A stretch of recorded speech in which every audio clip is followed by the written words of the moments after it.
স্কুলে তুলসীর মালা পরে আসা যাবে না, এই ফতোয়া জারি করে বিতর্কের সৃষ্টি তৈরি হলো বারাসাতের নবপল্লী যোগেন্দ্রনাথ বালিকা বিদ্যালয়। জানা গেছে, এই ফতোয়া জারি করে স্কুলের হোয়াটসঅ্যাপ গ্রুপে ভয়েস মেসেজ করেন স্কুলের প্রধান শিক্ষিকা। শুক্রবার ওই স্কুলে যখন ছাত্রীরা স্কুলের গেটের সামনে আসে, তখন বিদ্যালয়ের প্রধান শিক্ষিকা ইন্দ্রাণী দত্ত চক্রবর্তী নিজে দাঁড়িয়ে থেকে তা তদারকি করেন কেউ তুলসীর মালা পরে এসেছে কিনা, জানিয়ে বিতর্কের সৃষ্টি হয়। যদিও বিদ্যালয়ের প্রধান শিক্ষিকার বক্তব্য, অন্য কোনো উদ্দেশ্যে তিনি তা করেননি। তিনি বলেন, ছাত্রীরা মাঝে মধ্যেই তাকে এসে জানাতো তুলসীর মালা কারোর গলা থেকে ছিঁড়ে মাটিতে পড়ে থাকে, সেই মালা যাতে কারোর পায়ে না লাগে সেই জন্যই তিনি ছাত্রীদের তুলসীর মালা পরে আসতে বারণ করেন, অন্য কোনো উদ্দেশ্য নয়। এই বিষয়ে যোগেন্দ্রনাথ বালিকা বিদ্যালয়ের প্রধান শিক্ষিকা ইন্দ্রাণী দত্ত চক্রবর্তী জানান, আপনাদের প্রথমেই আমি অনেক ধন্যবাদ জানাবো যে এই যে ব্যাখ্যার যে অপব্যাখ্যা সেইটা থেকে আমাকে আপনারা মুক্ত করতে এসেছেন, এর জন্য আপনাদের কাছে আমি কৃতজ্ঞ। কিন্তু আমার মনে হয় আপনাদের কাছে যাওয়ার আগে যদি অভিভাবক যাদের অসুবিধা আছে আমার কাছে আসতেন, তাহলে বোধহয় আমার পক্ষে ব্যাখ্যাটা ওনাদের দিলে বেশি সুবিধা হতো। কারণ আপনাদেরটা পুরো একটা জায়গায় ছড়িয়ে পড়বে, জায়গায় ছড়ানোর তো এটা বিষয় না। আমার 1900 বাচ্চা এই স্কুলটায়, বিভিন্ন ধর্মের বাচ্চারা পড়ে। ধর্মের আঘাতে আমি বিশ্বাসী নই, আমি নিজেও ভীষণ ঠাকুর বিশ্বাসী। তার আমার বক্তব্য হচ্ছে, বাচ্চারা কেউ ওই টারবান যেটা পরে আসে তারা কিন্তু স্বেচ্ছায় খুলে আসে। ইউনিফর্মে যখন ওরা ঢুকছে আমরা ওদের প্রথমে বাচ্চাদেরই বুঝিয়েছি যে বাবা তোরা যে এগুলো পরে আসিস এগুলো যদি ছিঁড়ে যায়, এবং দেখুন আমাদের পক্ষে তো ক্লাসে ক্লাসে গিয়ে দেখা সম্ভব না।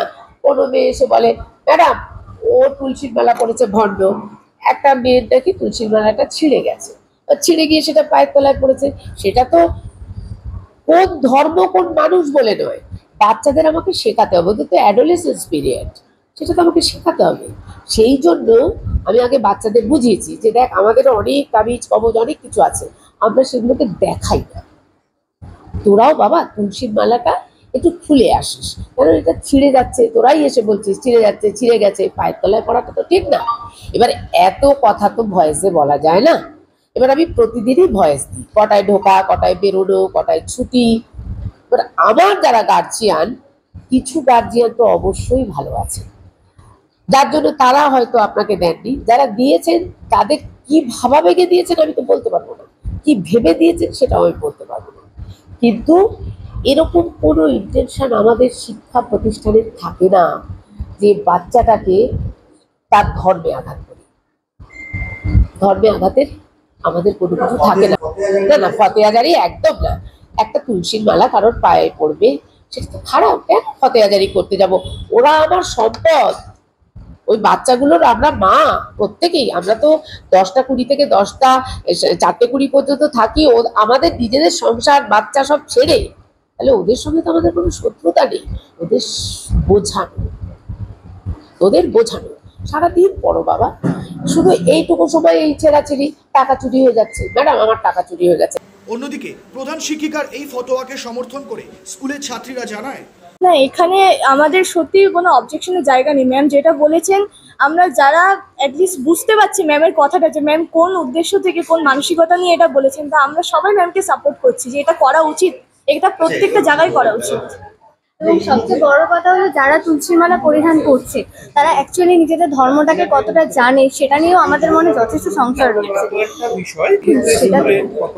দেখুন সেটা থাকতেই পারে, আপনারা হয়তো দেখুন আমাদের স্কুলে শুধুমাত্র কিন্তু তুলসীর মালা নয়, বড় হয়েছে বোরখা, যেটা তাদের ওই অন্যদের হিজাব, এগুলোও কিন্তু অ্যালাউ করা হয় না স্কুলে। তো যেহেতু যদি আমরা অন্য ধর্মাবলম্বীদেরকে অ্যালাউ না করি তাহলে আমাদের কোনো ধর্মাবলম্বীকে অ্যালাউ না করা উচিত। অবশ্যই দেখুন এটা সমস্ত শিক্ষিকাদেরই এটা মিলিত সিদ্ধান্ত। আর তাছাড়া বিদ্যালয়ে আমরা প্রত্যেকে আসি, তো একটা ইউনিফর্ম বিদ্যালয়ের আমাদের আছে এই কারণেই যে আমরা প্রত্যেকে এক, এবং জাত ধর্ম সমস্ত কিছু নির্বিশেষে আমাদের প্রধান পরিচয় আমরা ছাত্রী, এটাই প্রমাণ করার জন্য। কোথাও না কোথাও গিয়ে দেখুন যদি আমাদের পোশাক চলে আসে না, কোথাও না কোথাও ভেদাভেদ তো তৈরি হয়েই যাবে না। এবং বিদ্যালয় তো ভেদাভেদ করার জন্য নয়, বিদ্যালয় তো সর্বধর্ম সমন্বয়েরই একটা জায়গা, এবং গোটা ভারতই সেটাই। এই যে দুটি বিষয় আপনি বললেন, একটা হলো হিজাব পরা আর একটা হলো তুলসী মালা করা যাওয়া, এই দুটোকে আপনি সমর্থন করছেন? অবশ্যই সমর্থন করছি, না সমর্থনের তো কোনো জায়গা নেই। স্কুল কর্তৃপক্ষর এই সিদ্ধান্ত আমাদের মানে শুধুমাত্র স্কুল কর্তৃপক্ষের সিদ্ধান্ত এরকম তো নয়, আমাদের প্রত্যেকেরই মানে এটাকে অবশ্যই আমরা সাপোর্ট করি। স্কুলের একটা ইউনিফর্ম আছে, সবার ঐক্যটাকে বজায় রাখার জন্যই। নামটা বলুন। ভূমিশ্রী দাস। শালিনী নাইয়া। ব্যুরো রিপোর্ট, নজরে বাংলা। এয়ার ইনফ্রাস্ট্রাকচারের উদ্যোগে অহনা অ্যাপার্টমেন্ট বারাসাতের হৃদয়পুরে নৃপেন ঘোষ সরণিতে তৈরি হচ্ছে নতুন আবাসন প্রকল্প। থাকছে একগুচ্ছ বিশেষ সুবিধা, লিফট থেকে শুরু করে ডিপ টিউবওয়েল, এছাড়াও থাকছে সাউন্ড প্রুফ জেনারেটর এবং কার পার্কিং এর সুবিধাও। এখানে 2 এবং 3 BHK ফ্ল্যাট রয়েছে, এছাড়াও থাকছে আরও একগুচ্ছ বিশেষ সুবিধা। বিস্তারিত জানতে ফোন করুন স্ক্রিনে দেওয়া ফোন নম্বরে। সাধ্যের মধ্যে স্বাদ পূরণ।